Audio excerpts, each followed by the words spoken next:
Davlat va jamoat arbobi yozuvchi Sharof Rashidovich Rashidov 1917-yil 6-noyabrda Jizzax shahrida tug'ilgan.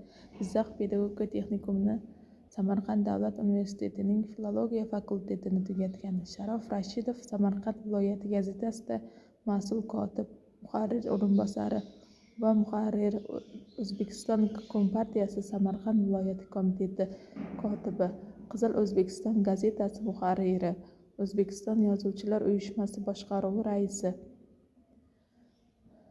O'zbekiston Kompartiyasi Markaziy komiteti birinchi kotibi lavozimlarida ishlagan. Sharof Rashidov Chegarachi dostoni, Qahrim she'rlari to'plami, G'oliblar qissasi, Bo'rondan kuchli, Qudratli to'lqin, G'oliblar romani, Kashmir qo'shig'i, lirik qissasi muallifi.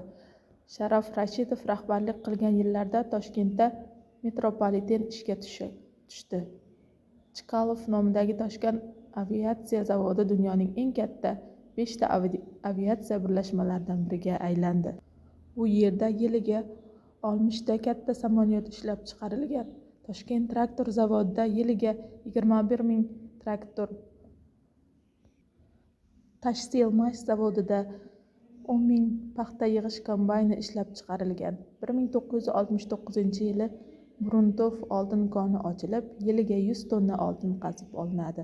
Sharof Rashidov respublikaga rahbarlik qilgan yillarda qator bunyodkorlik ishlari bilan birga qishloq xo'jaligi yerlarida ekstensiv foydalanish oqibatida ekologik vaziyatning buzilishi, paxta yakka hokimligining qaror topishi kabi noxush holatlar ham yuz berdi.